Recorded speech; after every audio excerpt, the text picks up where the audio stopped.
서울 강남구 대치동에 살고 있는 엄마들은요, 겉으로 보기엔 참 부러운 삶을 살고 있는 것처럼 보여요. 아이들은 똑똑하고 학원도 체계적으로 다니고 있고요. 엄마들도 뭔가 늘 바쁘고 열정적이고 자기 일도 잘 해내는 사람들처럼 보이거든요. 밖에서 보면 다들 그렇게 여유롭고 멋있어 보여요. 그런데요, 막상 그 안으로 들어가 보면 얘기가 많이 달라요. 사실은요, 하루하루가 전쟁 같은 삶이에요. 여기 엄마들이 제일 많이 하는 고민은요, 결국엔 우리 아이 잘하고 있는 걸까? 이거예요. 솔직히 말하면요, 학원을 5군데나 보내고 있어도 불안해요. 이 정도면 충분한가? 혹시 뭔가 빠뜨린 게 있지는 않을까? 다른 애들은 더 많이 시키는 거 아닌가? 이런 생각들이 머릿속을 계속 맴돌아요. 어떤 날은 우리 아이가 너무 평범하게만 보이고 어떤 날은 또 나름 괜찮은 것 같기도 하고 그러다 또 문득 이대로 괜찮을까 하는 걱정이 확 올라올 때가 있어요. 감정이 하루에도 몇 번씩 널뛰기를 하는 느낌이에요. 요즘은요, 아이들 공부가 너무 빠르게 시작돼요. 영어는 유치원 때부터 본격적으로 하고요. 수학은 초등학교 2학년만 돼도 중학교 선행을 하는 경우가 많아요. 학원에서 지금 이걸 안 하면 나중에 뒤처져요 이렇게 얘기하면요, 그 말이 그냥 지나가질 않아요. 정말 그런가 싶고 괜히 불안해지고요. 그러니까 엄마들이 다 아이들을 앞당겨 공부시키게 되는 거예요. 그런데요, 그 와중에 아이가 갑자기 하기 싫어 이러면 진짜 엄마 마음은 한순간에 무너지는 거예요. 이래서야 원하는 대학 갈 수 있겠어? 이런 생각부터 들고요. 속으로는 이게 맞는 걸까?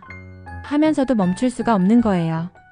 그리고요, 또 하나 정말 큰 고민은 사교육 선택이에요.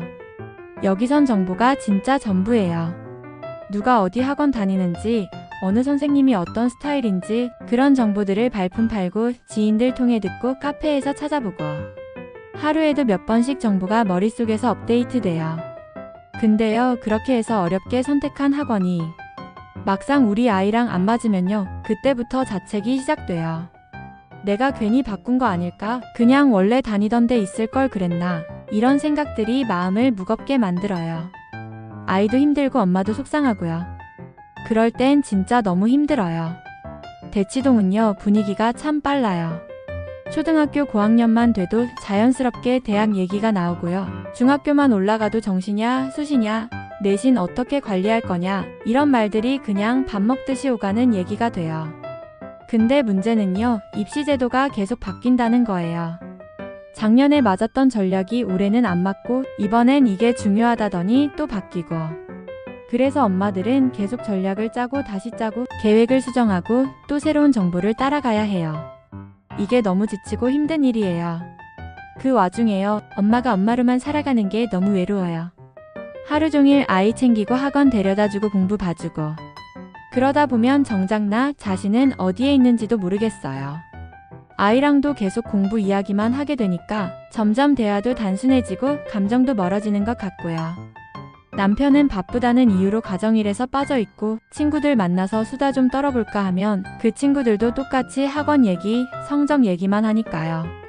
이러다 보니 진짜 내 얘기, 내 감정은 꺼낼 곳도 없고 혼자 있는 시간에 문득 거울을 보면 나 예전엔 나만의 일도 있었고 좋아하는 것도 있었는데 그런 생각이 스쳐가요.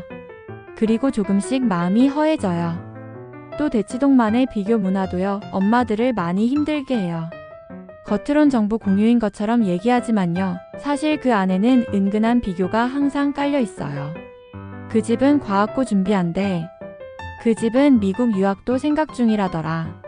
이런 말 한마디예요. 집에 와서 괜히 마음이 싱숭생숭해지고요. 우리 애는 지금 이대로 괜찮은 건가? 나만 이렇게 느슨하게 살고 있는 건가? 이런 생각들이 꼬리를 물어요. 근데요, 그런 얘기를 한 엄마도 사실은 속으로는 똑같이 불안해하고 있을 수 있어요. 겉으론 여유 있어 보여도 마음속엔 다들 고민이 많아요. 여긴 그런 곳이에요. 가끔은 정말 이런 생각이 들어요. 정말 이렇게까지 해야 하나? 내가 너무 아이 인생을 끌고 가고 있는 건 아닐까? 그냥 아이가 하고 싶은 걸 하고 즐기면서 살게 두는 게 맞는 거 아닐까? 근데요, 그 다음 순간 바로 불안이 밀려와요. 그러다 우리만 뒤처지면 어떡하지? 다른 애들은 다 준비하고 있는데 우리만 손 놓고 있는 건 아닐까? 이렇게 끝도 없는 고민 속에서 하루하루를 살아가는 거예요. 그리고요, 정말 중요한 건요, 엄마가 행복해야 아이도 마음이 편하다는 거예요. 엄마가 불안하고 예민하면요, 아이는 그걸 가장 먼저 알아채요. 공부하라는 말보다요, 괜찮아, 넌 지금도 잘하고 있어. 이 한마디가 아이한테 훨씬 큰 힘이 돼요. 요즘은 그래서요, 아이 인생의 조력자가 되자, 설계자가 되지 말자. 이런 말이 엄마들 사이에서 자주 오가요. 사실은요, 엄마가 아이를 너무 끌고 가려고 하면 처음엔 뭔가 제대로 하고 있는 것 같고 방향도 분명해 보여서 안심이 되기도 해요. 근데요, 그게 어느 순간부터는 무거운 짐이 돼요. 엄마도 점점 지치게 되고 아이도 눈빛이 조금씩 흐려져요. 처음엔 이건 너를 위한 거야 라고 시작했던 것들이 나중엔 왜 이렇게 안 따라와? 왜 이만큼도 못해? 라는 실망과 분노로 바뀌기도 하거든요. 그건 아이도 느껴요. 자신이 사랑받기보다 기대에 부응해야 하는 존재처럼 느껴지면 마음이 다치게 돼요. 그래서 정말 중요한 건요, 때때로 한 발 물러서는 용기인 것 같아요. 아이를 너무 가까이서 지켜보다 보면요, 보여야 할 게 안 보일 때가 있어요.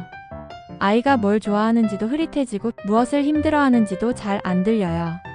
그래서 거리를 조금 두고 바라봐주는 시간이 꼭 필요해요. 그 시간이 단지 아이를 위한 시간이 아니라 사실은 엄마 자신을 위한 시간이기도 해요. 하루쯤은 학원도 과제도 성적도 잠시 내려놓고 나는 지금 어떤 상태일까? 를 들여다보는 시간이요. 엄마가 자신을 돌보지 않으면요, 결국 아이도 영향을 받아요. 엄마가 너무 지쳐 있으면 아무리 좋은 말도 아이에겐 위로가 되지 않거든요. 반대로요, 엄마가 마음의 여유를 조금이라도 가지게 되면 그게 말로 설명하지 않아도 아이한테 고스란히 전해져요. 아, 엄마가 편안하니까 나도 편안해질 수 있구나. 그렇게 아이도 자기 마음을 열고 숨 쉴 틈을 찾게 되는 거예요. 그 여유라는 건 절대 거창한 게 아니에요. 혼자 좋아하는 음악을 들으면서 커피 한 잔을 마시는 시간이 될 수도 있고요. 오래 못 만났던 친구랑 수다를 떨며 웃는 순간일 수도 있어요. 그런 소소한 시간이 쌓이면요, 엄마 마음에도 작은 여백이 생기고 그 여백 덕분에 아이를 더 따뜻하게 바라볼 수 있게 돼요.